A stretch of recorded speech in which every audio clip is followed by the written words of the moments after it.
If you're an engineer who struggles with confidence, imposter syndrome, speaking up in meetings, or setting boundaries with your boss, then there's a good chance you're looking in the wrong place for the solution. Chao is a perspective coach with an HR background working in global aerospace engineering companies. And in this video, he shares his best insights for why so many engineers struggle with this, how it impacts your career, and what you can do to improve in these areas. Stay tuned.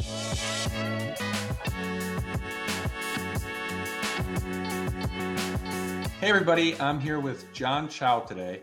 I met John recently through a LinkedIn engagement community that we're both in, and we set up a coffee chat, and all of a sudden we're having this really interesting conversation about engineering and engineers' energy in the workplace. And I told him, hey, we got to stop and record this because this is super fascinating, and all of my audience is engineers and they're going to want to hear this stuff. I don't even know where this conversation is going today, but I'm excited to find out. But before we get much further, John, how about you introduce yourself to the audience? Just kind of let everyone know who you are, what do you do? And, I know you're not, in engineering today, but you have a background that's related to engineering. So if you can kind of just explain that before we get too far. Yeah, I want to start when we're in the middle of a juicy conversation. You just know that it needs to be shared with other people. So I appreciate both of us having the discernment to be able to say, hey, let's pause this and record this for the betterment of the people that we're really in community with, which is really, really good. So as Doug mentioned, my name is John. I have an HR background that moved into a lot of sales and in the fashion industry as well. But my roots started off in HR in an aerospace engineering company. And I was there for a while, seeing the ups and downs of the cycles of HR and also what that company was going through. It's a global aerospace engineering company that really went through a lot of different things while I was there. And I was able to look at things both from the manufacturing side, but also from the engineer side.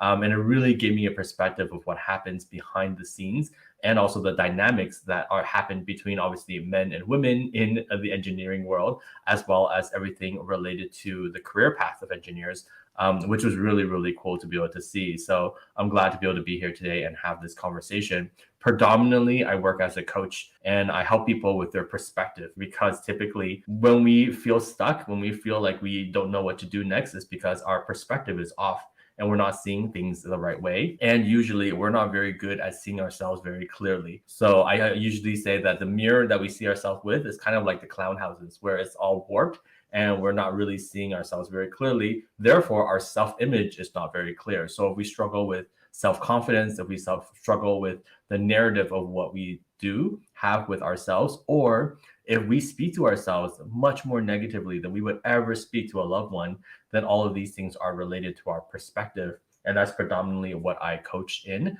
I've gone into masculinity coaching, and it's been a fascinating world for me to really discover, because I came with a lot of feminine energy. And that's not a bad thing per se. We have both masculine and feminine energy, but knowing how to excavate the things that are in the way of our masculinity because of the conditioning that we've been given our whole lives is super crucial for us as men, because that's our path as we go on in life. That was a very fascinating introduction, I should say. And a lot to unpack there. I've had like a dozen questions rattling off in my head. So I guess I'll start with, a lot of engineers struggle with imposter syndrome and confidence. And early in your career, right out of college, that's going to be a thing. You haven't been in the real world yet. But I found that it kind of stays with engineers. It doesn't really stop. It just kind of moves. It kind of changes. The bar raises, and no one ever really feels content. And you're talking about perspective and that inner critic, that negative self-talk. We're harder on ourselves. So I guess what thoughts do you have on imposter syndrome and confidence? I'm a layman, so you have to dumb it down for me. Sure. What causes it? What is it? What's going on there? How do you overcome that?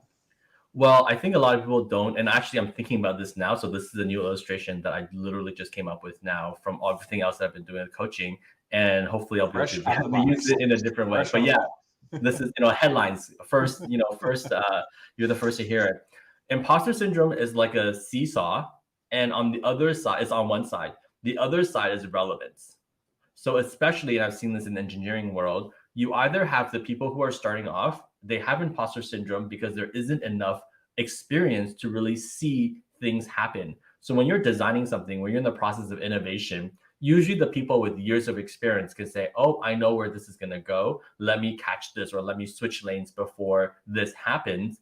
But those who are up and coming don't have that experience. So they have to basically learn, or they learn through the mentorship of another person. Because of that, and because of the innovative background of, or the innovative nature of engineering, there's going to be a lot of unknowns. There's going to be a lot of things that are experimental, let's say. Yeah. And so it constantly puts a person in imposter syndrome because they don't have the faintest idea whether it's going to work or not. And especially lacking the life experience or the experience of engineering to be able to see that, oh, I could have, had more experience. And had I had more experience, I would have probably not tried this test, because I just know that these three things are going to make it not work. But I don't have the experience, so I have to learn it myself. So the imposter syndrome causes that to be very real, to feel that way, to feel very insecure, because you just don't know. And that's totally okay. The really cool side is, before you continue, I guess, no, don't be sorry. I'm sorry I interrupted you, but you said to feel real. So you're saying that it's not real? Like, what do you mean by that? So, I'll talk about this from the perspective of entrepreneurship. I made a post a couple of months ago about how, on LinkedIn, about how experienced entrepreneurs and first-time entrepreneurs are both making things up as they go. The only difference is that an experienced entrepreneur knows that they can pull it off. That's really the only difference, because an experienced entrepreneur, we're all trying new things for the very first time. Even Jeffrey Bezos is trying for first things for the new time. Sure, yeah. He has no idea whether the next thing he launches is going to work or not. It's all just making things up. The only difference is he's pulled off so many things in the past that now he has confidence that he can pull off a new thing. Yeah. That, some advice I got earlier in my career was, if you want to accelerate your learning, fail hard and fail fast, and fall harder, because then you'll get up, you'll learn, you'll go, and you'll get over failure. And I feel like that's kind of related to what you're saying. Jeff Bezos probably didn't hit a home run. Not that I'm like a Jeff Bezos, cheerleader or anything. Sure, me neither. I'm just using that as an example. Yeah. Tons of success. You can't, tons of success. You can't argue with that. But I'm sure he's failed at many things. I'm sure he's, failed miserably, lost money and whatnot, but he probably has gotten over that fear, and it's helped him kind of overcome these things. Correct. Which is why imposter syndrome is a feeling. And I'm not saying that feelings aren't real, but I'm saying that we need to recognize feelings as feelings and not reality. Because the reality is everybody goes through the same process. Nobody really knows what they're doing. It's just whether they have enough self-confidence to know that they can pull it off, or they can, have a perceived confidence more than the average other person. And so it's all about perception. But the realness of the feeling is always going to be there. But then that makes it really complicated, because you're either going to, but the benefit of that is that whoever is in this spot of the seesaw of the imposter syndrome, they also have way more ability to be innovative. Because a lot of times the people with a lot of experience, they'll write things off automatically in their head because they think they know better. But what if actually a really interesting combination of things happen and something gets discovered because of the risk taking or the noviceness of the person trying this new thing for the very first time? It's how a lot of medicine has gotten invented. It's how a lot of technology has gotten invented. It's really cool. So there's pros and cons of being on this side of the imposter syndrome. Now, the other side of it, if we were to the seesaw, is relevance. So you have somebody who's very, very experienced in what they're doing. You have these high senior engineers that just knows an engine inside and out and all this other stuff, but they may not have the relevance of what is really happening in innovation today. And their ability to keep up with that is just not there because there's so much solidified in them already. Yeah, it's almost like an anchor. It's almost like, you're tethered to something and it's hard to be flexible. Is that kind of what you're saying? Yeah, which is great. So guess what? A senior engineer will have zero imposter syndrome because they know that piece of thing inside and out. That's why they don't have imposter syndrome. But the thing is, if you want to be malleable and change something and look at it from a very different point of view, they may not be able to do that because they've framed their mind that way. And so there's a pro and a con to that as well. You can feel very secure, like you know it all, but then the downside is there's either blind spots that we have that we don't get to see, or there's a lack of relevance, which is also not great either. That gives me a different, I guess you're a perspective coach, so this makes sense. But you saying that gave me a different perspective on something that I've noticed in engineering. And if you're new to the channel, if this is the first episode you're watching, if you don't know my background, I was an engineering manager for many years. Built a 5-person department into 40 people, and so I've worked with many engineers. Is my point. One trend I've noticed, I entered the workforce in 2008. A lot's changed in engineering over that 15-year period. And when I came aboard, it was kind of the tail end of this pre-automation era. I mean, there was automation and technology, but nothing like what we see today before kind of 2008 with robotics and artificial intelligence and things like that. And when I was hired, the guru was the most important and critical role and person in the company. The guru could do no wrong. The guru, I'm talking about like the technical expert, on your product, whatever, if you design bridges at your company and you got the guy that knows how to do bridges in high seismic zones under, all these, the guru, every company had a guru or a set of gurus who had the answers to everything. And that person could do no wrong. The person could be a jerk. And the company just dealt with it because we can't live without a guru. And what I found, though, is over that 15-year time frame, like the guru isn't as valuable as they used to be. The guru kind of got left behind. The guru, they had such a deep foundation of skills rooted in something very specific. And then now, thanks to the information age, and it's just a lot easier to learn something new, get up to speed. There's a lot more people who are jack of all trades.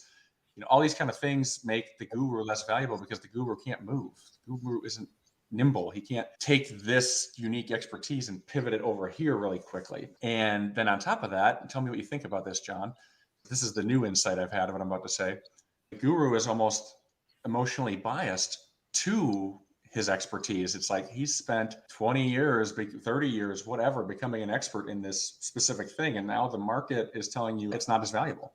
But you take that personally. It's part of you. It's almost makes it worse, right? Very much so. And so maybe I would say the goal actually is to get very, very comfortable with imposter syndrome, to have that for the rest of our lives, because it means that we're constantly learning things. We're constantly putting ourselves in new environments where we don't know something.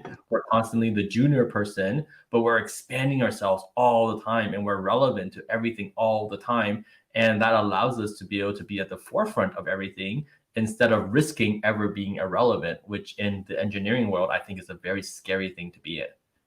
I agree. It doesn't go away. It's a real thing for engineers. So it's best to get comfortable with it. What's your best advice for getting comfortable with being uncomfortable? Being okay saying that I don't know, but I'm going to figure it out. And I think the issue is that we have so much ego. We want to be the person who raises their hand and be like, I know what to do, and we feel we want to be the person in the room who is so confident. But what if you're the person in the room who's the most innovative or the quickest or the most willing to fail hard? And you're also then known to be the person who gives feedback about what you failed at so that you can help other people. And I really believe that engineering is a collaborative effort, not an individual thing. Oh, absolutely. There's almost so much competition among engineers of who's going to get the next promotion. And so there's way more competition than collaboration, which is such a waste of a work experience. But what if we don't realize that the people above us who want to really promote, they want to promote the person who gives the most value, not from selfish production, but from collaborative insight. So if you can be the person that helps everybody in the team grow, then automatically you're putting yourself in a leadership position where you will be seen as somebody who is the leader. They can imagine what the team is going to be like, a team is going to be like under your leadership, because you're already embodying it by being the person who brings people together, by being the person who increases communication among everybody, by being the person who helps people want to share their notes and now I want to hide their own findings. And all of these things are the betterment. If your department then can be that much stronger than all the other departments because you fostered this culture, then that automatically makes you super promotable. Well, it's funny you say that because that's kind of the path I had. I wasn't naturally the best engineer. I was like an average student in college. I entered the workforce with average engineering skills, huge imposter syndrome, but I've always had a passion for people and helping people. So I wasn't like my strategy for me. It was more just me doing what I did. But If I saw someone with a problem, I wanted to help, even if I didn't know the solution. But how could I, can I take something off your plate? Or I was very inquisitive. I'd ask questions and whatnot. And then before you know it, I'm the de facto leader in the department. I'm the person that's being, people are now going to me instead of our boss for questions and support. And what do you think about this? And so it's funny you say that, because I definitely can relate to the correlation between what you're saying and that being a path to get you towards success, more so than technical skills or being the expert or having all the answers. Well, and this is where perspective is so important in engineering.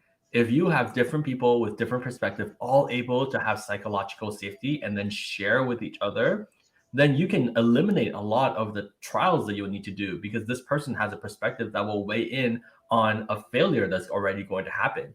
And the whole thing is being able to create that kind of psychological safety for this kind of collaboration because as many perspectives as possible will allow for there to be as little trials as needed for the success of an end project. That's why the different people have been brought onto the team. But if we're all in silos and we're all trying to work towards something and then bringing something together, that doesn't really work.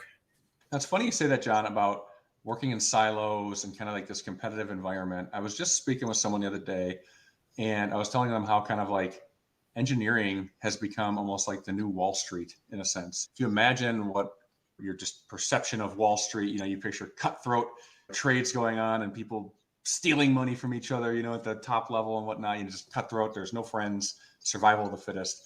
And from what I'm hearing from a lot of people in engineering and from what I've seen in my career, it's kind of like that in engineering now, where it's like, I don't want to share my insight with the person next to me because that might help them get ahead of me. I got this expertise, I got this knowledge, I want to keep it to myself. And I think that's part of what's causing so many like people to work in silos in engineering. You don't want to really share that knowledge. You're worried about someone surpassing you.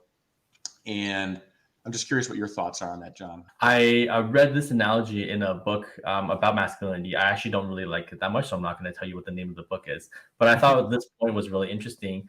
And the reason why I don't like the book is he comes from it from a very feminine point.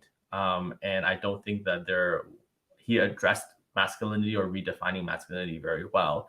But he brought up this point about a misnomer with the idea of the lone wolf and even the wolf pack and the alphas. It doesn't actually work the way that we think because there is no such thing as a lone wolf or even an alpha in the wolf pack. There's typically actually a duo. So it's a dual leader. And also they hunt very communally. Any wolf that tries to hunt on their own, they're going to exert way too much energy trying to get the prey, and they may not be able to really do it. The way that wolves work is they work together collectively and to be able to get food for everybody. Even if we think about human beings and hunter-gatherers, how many hunters actually hunted on their own and was successfully able to get their prey? Not very many. People worked together for that. And so this is an issue that's happening right now, is that masculinity has been really misguided into thinking that there needs to be a lot more isolation, when being in community with other men have always caused men to elevate together. And that is a really big problem because the more isolated men are, the less communication that they have, the less ability they get to really gather together with other men, and the less of a cause that they can really go for. If we really think about it, who in history have really created the revolutions? It's the men who've gone together and are unhappy about something. And so in society today, they want to segregate men so that we can't come together and say, we're not happy about something and be a force to create change. Now, as I'm hearing you say that, I have 15 years of corporate training and whatnot. Like, I know if I said something like that in my company or something like that, it's gonna probably get frowned upon. I'd be like scared to say it. So I guess for anyone who would hear that with like, I guess maybe the wrong tone, because I know what you mean. I understand what you mean. How can we clarify what that means? So let's switch it. Let's talk about the power of collaboration and the power of community. So if, for example, in a company, if there is enough people who are so together and working together and desiring for something and creating results, then we can actually influence a little bit of the direction of the company. Now, I understand engineering companies are very bureaucratic. There's a lot of red tape. There's a lot of things that make it very, very hard. But at the end of the day, when you have an entire team that's so productive, that's so dynamic, that's causing things to happen, then leadership is going to look around. At the end of the day, it's still a business. At the end of the day, Yeah. there's still deliverables. At the end of the day, some clients still prefer working with some people than others. So there's going to be selfish intent from leadership to say, hey, what are you guys doing that is going so well that the others are not doing? And then Yeah. automatically you get the interest of the leadership. You get their eyes, their attention, and there are way more opportunities for you to have influence in a positive way towards the direction of how you feel like things can be done because you guys have piloted already in your team. Engineering is all about trials and tests and making sure that a sample is able to be done before mass production gets done. So you as the team, you're doing that. You're the sample pilot of how an ideal team should operate. I guess now is probably a good time for me to point out for the audience here. This is the topic that, where John and I were talking a few weeks ago. And I was like, okay, we have to capture this and show it to everybody. This idea of are male engineers too feminine? That's a topic you brought up to me, and I didn't have an answer. I didn't even really know what that meant and whatnot. So I was really fascinated by the question. It made me curious. So I guess, John, can you kind of explain what you mean by that question? Sure. And of course, the definitions of masculinity and femininity can look very different. And so, everybody who's watching this and hearing these terms, they have an emotional association towards these terms. And that's very okay. So, I would say, in general, that the traits of masculinity would be things like being able to have an original idea and speak up, even though you feel like other people are going to disagree with you, having the ability to be creative and adventurous and do things without worrying what other people are going to think, and being able to have a bigger picture so that you're not just head in the burrows, working on something, but having the ability to have the leadership of you come out and be able to see the bigger picture and how to bring people together. So these are kind of what I would say would be related to masculinity in this specific context of this conversation. And it sounds like the themes revolve around leadership, self-awareness, and confidence. Am I missing anything? No, and that's a lot of what genuine masculinity is. So we're not talking about who has the loudest voice and who's the most alpha in the room, because that doesn't actually mean anything. Real masculinity, genuine masculinity has a lot to do with being so in tune with who you are, being so aligned with who you are, being okay sticking out and speaking up and for the betterment of whatever is going on. How many of us have been in a team meeting when we know that we don't feel right about something, but we also didn't speak up because that was the thing to do? And so I would say that is quite a non-masculine reaction or response to it, because a lot of the times, especially in engineering companies, we're just a clog in the wheel, or we feel that way. And so we're just here to do the assignment that we were told to do. And sometimes they kind of want to keep people in their place.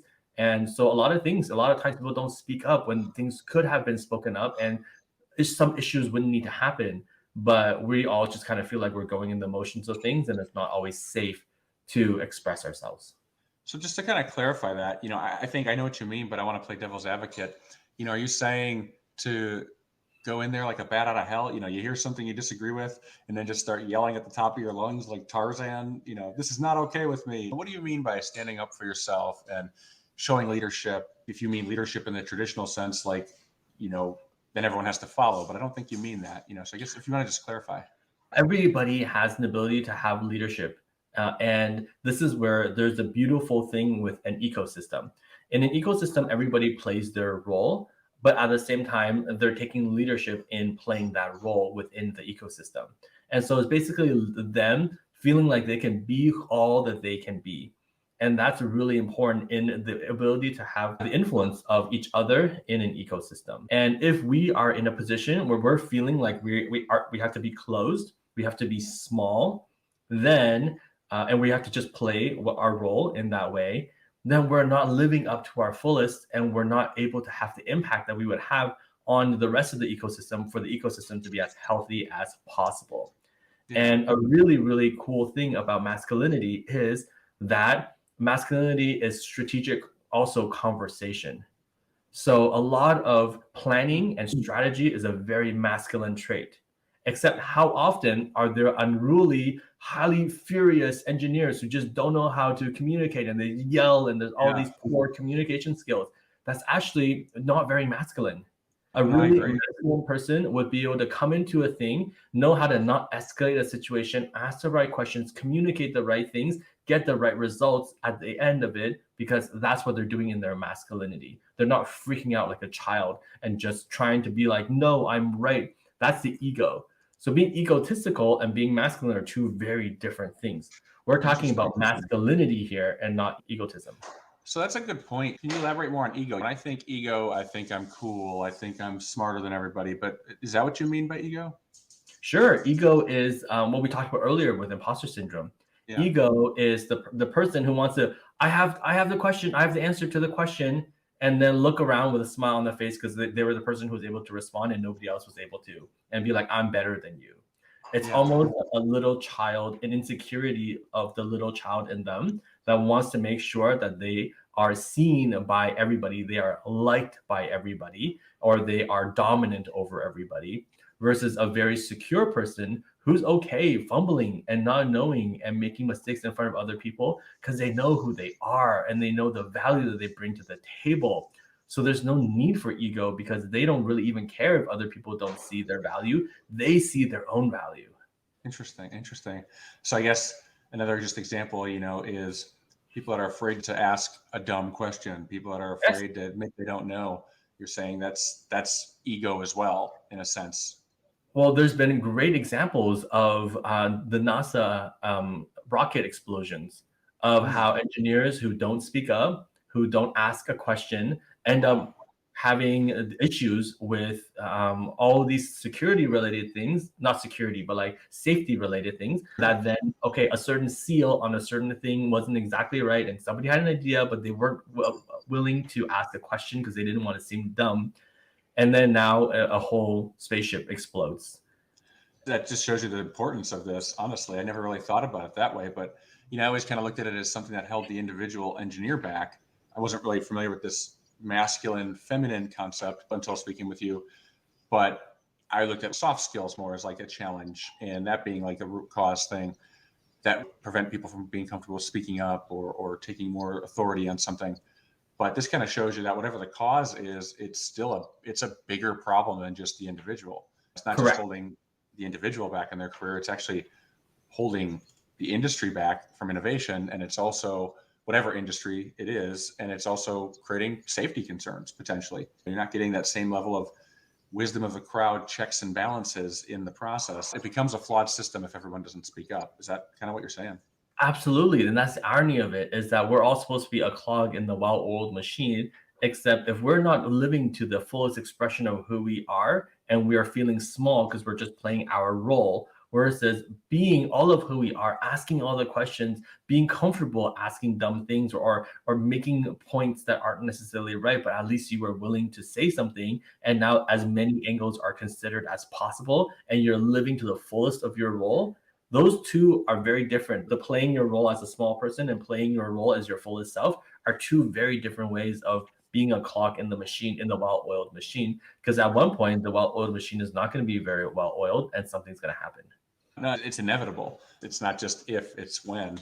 Correct. So something that's been floating on in the back of my mind here as we're talking is, speaking of statistics, engineering is a highly male dominated industry, just by the numbers. So how do you think, you're kind of saying that you feel like feminine, masculine energy, male engineers having this lack of masculine energy or more feminine energy is, I don't want to put words in your mouth, but I feel like that's what you're saying. You feel like that's kind of a cause of engineers not being comfortable speaking up, engineers not, having a healthy leadership style and whatnot. And I guess I'll just ask, if it's a male dominated industry, how do you think this has happened with your experience in engineering environments? So, I mean, the irony is I worked in the engineering space in HR. And so in HR is a very feminine oriented or even feminine dominated industry. So in HR, there's a lot of conversation, maybe too much conversation about too many things. And there's just a lot of psychological safety. Gossiping. Sure, yeah, almost to that point. So because that's the negative side of things. The positive side of things is that that type of environment fosters great conversation. And so what happens when we're in industries where there's an imbalance between men and women, not necessarily masculinity and femininity, but men and women, then there's going to be an imbalance of how things are done. And this is Okay. why I think within us, we need to have a really good balance of masculine and feminine energy as well, because men tend to be people who are side to side communicators. Men like to sit next to the bar and watch TV with another man when they're talking about things. Women tend to be face to face communicators. They like to look at each other and have great eye contact and see the body expression and have very in depth conversation. Yeah, So to have 360-degree communication. that's right. Correct. Men are shoulder to shoulder conversations. Hey, let's go for a run. And that's the tendency of men. We don't necessarily have the it's an underdevelopment of communication. Really high masculine men, they're the generals. They're the people who have great communication. They're the visionaries. They know how to communicate extremely well. Communication is a very strong masculine trait. And so for men who are underdeveloped with that, then it causes there to be a lot of unspoken. When was the Yeah. last time you had a real big heart to heart with your buddy? Yeah, it doesn't happen very often. So then what happens when we're in an engineering workplace where it's very task oriented and not very relationship oriented is then we come together with all the task things and then be like, hey, you do your thing, you do, okay, we're done, good, okay, and then just whatever. It's Versus transactional. yes, exactly. Yeah. And I would say if things were transactional, when we're talking about villages and other villages fighting, then that would not work at all. Men need to Right. work together in a very communal, relational way that allows for there to be survival of the fittest group, and then they would perform extremely well. Yeah. I don't want to get into politics, so I'll just kind of say this with a period at the end of it. But it's kind of what you see in politics today, at least in the U.S. Everyone's just trying to state their point, but not really engage. It's just kind of throwing it out there and then not really like collaborating with it. And I can kind of see the correlation to that in the workplace. I'm an engineer and I'm on a team. I pitched my idea. Nobody liked it. Okay, fine. Forget you guys. I'm not going to contribute to your thought and idea. I've seen this dynamic. I've never really thought of it this way until you said all this. But as a manager, I could see people in a meeting, they pitched their idea. It wasn't well received by the group. Then all of a sudden they're checked out the rest of the meeting. And great. Now we don't have Tim's expertise for the rest of this conversation. And he could probably be the guy that helps us connect the dots that are missing on this idea we're working on. Totally. So then, like, how can we help Tim? How can we help Tim also realize that it's not personal when the idea is shot down, but that his person is still very relevant? Or how do we shoot down an idea, telling him what was really good about it and how we might be able to apply this to another thing that we're working on in the future? But right now, this is not the best thing, but we want his insight still on what's going on right now because he brings so much value to the table. Tell me if you disagree with this, but if you're saying that you feel like, there's kind of a lack or lost masculinity as a collective by males in engineering. If I'm one of these engineers, what do I do about it? How do I change? What should I be fixing? What are things I should be looking at? A lot of things related to the masculine inner work is being able to look inside and to find out, why am I so hurt when an idea that I contribute that gets shot down? Why does imposter syndrome make me feel a certain way? Why do I care so much about the approval of other people? Do I really believe in myself? Do I realize that I bring value to the table at any table that I show up to? And if I don't, why? There are some stories that may have come up from the past that causes me to now think of the way that I think of myself in a certain sense. And let's tackle that and figure out what that might be so that we come to our everyday being able to bring our full selves to the table versus only a reserved part of ourselves because we have insecurities that we haven't really dealt with yet. It's funny you say that because, like I said, I wasn't familiar with this concept before meeting you, but almost to the day 2 years ago, I was laid off or let go in a company restructuring, budgetary cuts and whatnot. I didn't realize it in that moment, but it took me a while to kind of like move on from that. I was attached to the job. I was attached to the company. I was attached to the team I built. That was part of my identity. So when I left, I felt this huge sense of rejection. I wasn't wanted. And, it was angry as how kind of was coming out in the front of mind, but it wasn't like going away even as I left months after being removed. So I wasn't coming at it from like the angle that you're talking about, but I had to basically sit with my thoughts and kind of figure out, why is this bothering me? And I did a lot of journaling. Okay, well, I'm bothering me because I was let go. Okay, well, why does that bother me? Why does it bother me that I was let go? And then, okay, then why? And just kind of continuing to dig to figure out, why is it holding you back? And you're saying this is a way I'll be the devil's advocate here, the skeptical engineer. To me, that sounds more feminine, to like do that. So I guess, but you're saying that's a way to untap masculine energy? Absolutely. Yeah. I think we're really confused in society right now of what's masculine and what's feminine. And Okay. that's why we actually have a lot of women who are much more masculine and we have a lot of men who are much more feminine. For Interesting. a man to be able to look inward and find out what their purpose is, that's highly masculine. And so what happens is that I would say for most engineers or for most industries where you're a cog in the wheel, we take on other people's why. Our purpose is not our real purpose. Our purpose is attached to the purpose or the mission of the company. And so for most Interesting. engineers, they're just a cog in the wheel. They feel like a cog in the wheel. They start to operate like a cog in the wheel. And therefore, the masculinity that they have on the inside of knowing their true purpose, understanding what they're there for, basically gets shoved in the back. And they're just Yeah. there to show up because they have a steady paycheck. It's the security and the belongingness of whatever it is that causes there to not be any need for introspection and really have the ability to realize what their purpose is. And so one of my favorite stories recently is I think it was JFK or somebody who was visiting NASA at the time. They were touring the NASA facility, and the guy was speaking to a janitor there, and he was meeting everybody. He says, "Hey, what do you do here?" And the janitor replied and says, "I'm here to put a man on the moon." And he had so much mission in him that even though his part of it was just keeping things clean, he was so clear about what he was there for. And so as an engineer, if you feel like your field is what your purpose is, it doesn't matter whether you work for this company or that company because you're so clear about what your role on this earth is for. Yeah. Therefore, if you get laid off, sucks to be that company because they just lost a huge asset. You are so clear that you can sell your vision of who you are and why you're here to any company, and you will be seen with a ton of value. I'm curious what you think about this then, John. So, talking about purpose and absorbing someone else's purpose and not being clear on yours. I've worked with many engineers one on one as a mentor when I was a manager, and today as a consultant. I'm a career coach. I help engineers with soft skills and leadership training. And one of the places I always start is me trying to learn about them. And, what is your purpose? Why do you wake up in the morning? Where do you want your career to go? What do you do just for fun when, not for practical? There's no practical benefit for it. There's no logical reason to do it. What are things you do just for fun, just because? And every engineer I talk to about that, they don't know where to start. They're just like, what do you mean? Do something just for fun? And, yeah. What do you do just when you wake up on Saturday and you have nowhere to be? And so I end up working with them to help figure out what is their purpose and whatnot as it's related to their career. What's the correlation there with that and the masculine energy? Do you feel like there's a correlation there? Yeah, so I would say feminine energy is, for lack of better words, those who are followers.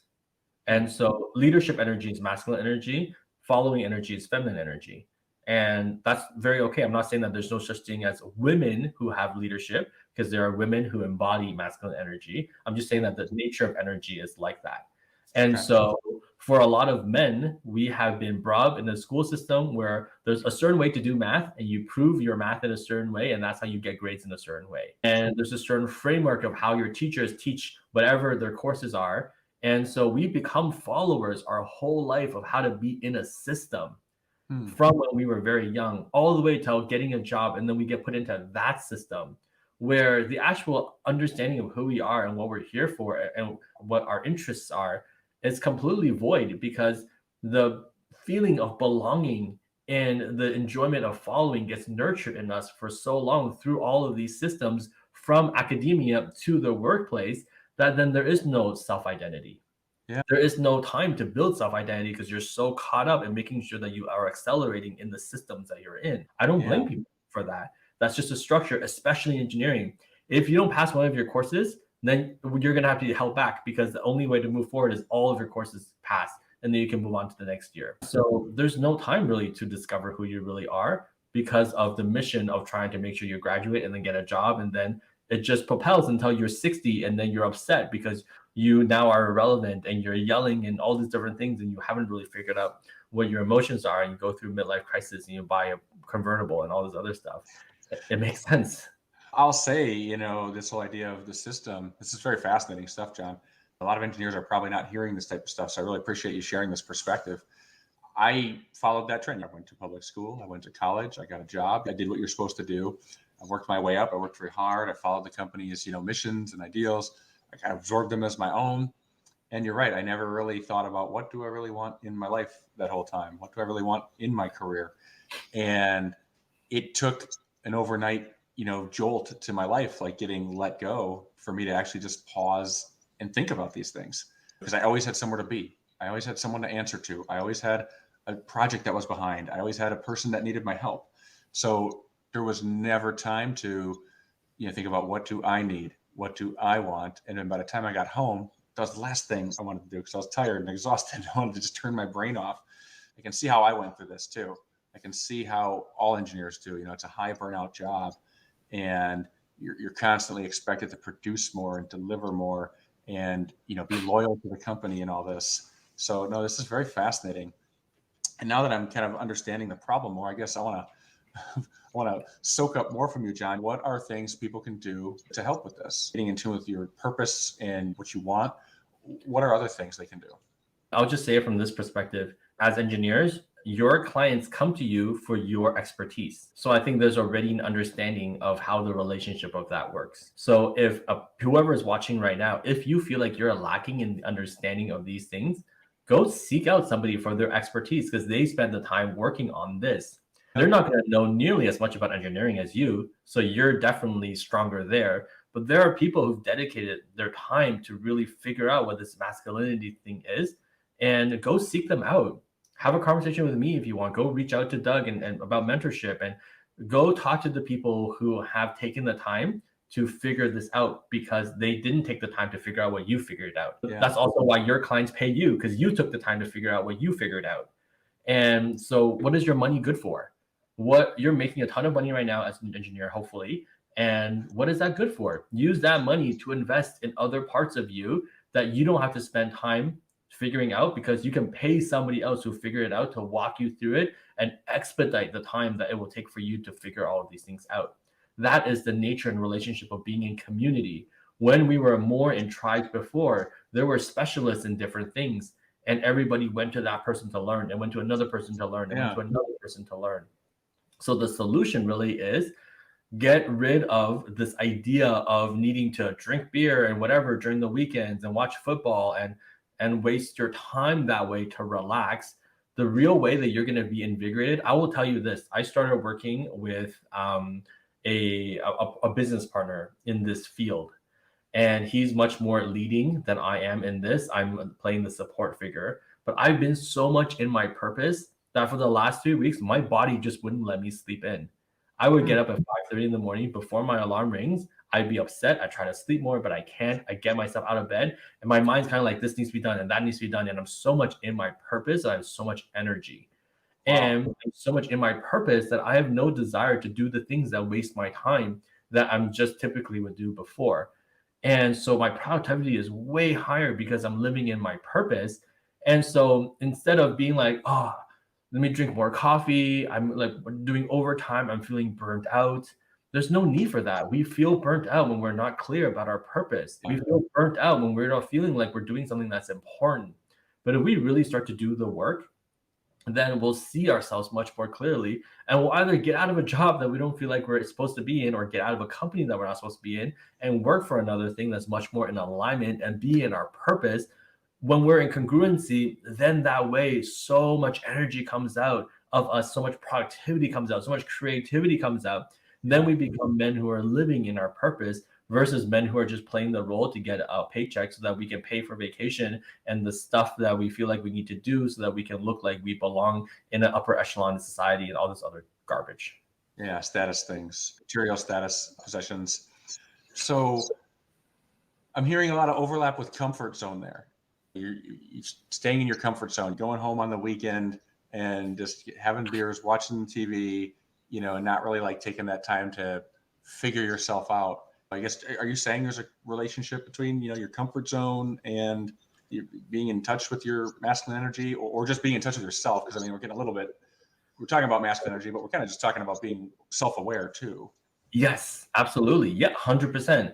Doing scary things is so important for us in our development. And so this is also where being around a group of men usually allows us to up level ourselves, because constantly people are up leveling themselves and we feel like we don't want to be the weakest chain in the link. So we up level ourselves. So if you're not in the physical shape that you would like to be, that's a comfort zone issue. If you're not in the intellectual space you like to be, that's a comfort zone issue. If you're not doing hard things that scare you, then that's a comfort zone thing. Why do we lack confidence when we are trying to speak up in a meeting? It's because we're not doing scary things to prove to ourselves every day that we are worthy of doing scary things, that we can do hard stuff. The confidence issue comes from our relationship with ourselves, not because other people aren't interested in hearing our opinion. Other people not being interested in hearing our opinion, that's irrelevant. If we feel like we have something to say, then we will be the ones who speak up. It's no different than the guy who doesn't have the confidence to walk up to a girl because he feels like he needs to do this, this, and this in order to be able to first be attractive. No, if he believes that he's a really decent guy, that's what girls look at. That's what women look at. Women first, when you go up to speak to them, their bullshit detector is detecting whether you believe that you're a really good guy or not. Other than that, all the other things are kind of irrelevant. And so where does confidence come from? Confidence comes from a really, really good relationship with ourselves, where we believe that we have so much value and worth that then in any given situation, we're able to speak up. We're able to be our fullest self because we've done the work to be in a good relationship with ourselves. As you're saying that, it almost is sounding like going outside of your comfort zone or being comfortable with going outside of your comfort zone is almost like a muscle to develop. If you're not comfortable with it right now, maybe you start with something small and then you just kind of get used to it and work your way up. Is that a good approach to this if you're starting from scratch? Absolutely. Yeah. It's no different than engineering. You start with something, you start by designing one part of things and you get an expertise in that. And then you broaden out to design something a little bit bigger. And then you get expertise in that, you broaden out. It's the same thing. So what is it that you're uncomfortable with? So I'll give you an example. I was just telling Doug that I just finished a 5-day water fast. And the idea of not eating for 5 days is very uncomfortable. But I also know that I have a unhealthy relationship with stress eating and emotional eating. And I don't want to be that person with that character issue. So I felt like I needed to do a fast in order for me to really examine myself. And on day 4 of the fast, I was talking to a coach of mine and I said, it's really weird because my body's not hungry at all, but my mind wants food. Interesting. So I can tell that my mind is full of shit because my body doesn't need, my body's in full ketosis. I'm not hungry. I'm not feeling hungry, but I miss the taste of food. I miss the smell of food. I miss the feeling of eating. My mind is telling me that I want to eat, even though my body is fine. So even things like that is so important for us to really examine ourselves and know ourselves better by doing scary things. I had some friends who ran marathons recently without any training and they were totally fine. And one would think, oh, I'm not a runner. I need to train this and that. As a former athlete, I'm hearing this like, whoa, wow. It's incredible. There's 5 guys that all ran a marathon together. It was awesome. Some of them ran it in 4 hours. Some of them ran it in 2.5 hours, like whatever it is. They're all in different shapes or in different physical conditions. But they just did something hard. And after doing something hard, they're like, wow, what can I not do now? So one of the guys today, he landed 3 sales. Like the way that we come across when we believe in ourselves is just so different. That comes by getting out of our comfort zone and doing hard things and telling ourselves that we're way more capable than we realize. If you're watching this now and if you struggle with going outside of your comfort zone, then you'll want to check out, I did a 2-part episode series on going outside of your comfort zone. And I'll include links to those episodes in the description if you want to check those out. Before I forget, John, I feel like we can talk all day and I'd love to. Maybe we'll do this again on another topic or we'll just continue this one depending on how many people watch this or if they have questions about anything. But how can people learn more about you? What are ways for people to get in touch with you, John? So my personal brand is called The John Collective. That's my website, thejohncollective.com. That's also where you can find me on Instagram or LinkedIn. LinkedIn is mostly where I'm at right now these days, just because I feel like that's my people and I can really talk about the things that I really want to talk about, whereas Instagram is much more of a visual platform.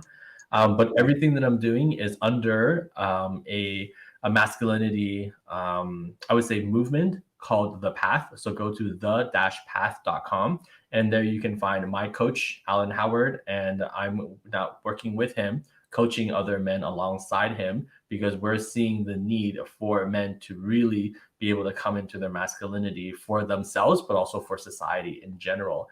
And we've all really been brought up much more like sheep, and it's very, very harmful and sad to see how many men are lonely, how many men are in their insecurities, how many men are even the suicide rate, so many different things. Men are much more affected by all of this than women really are, because women, for the most part, feminine energy is very comfortable with following.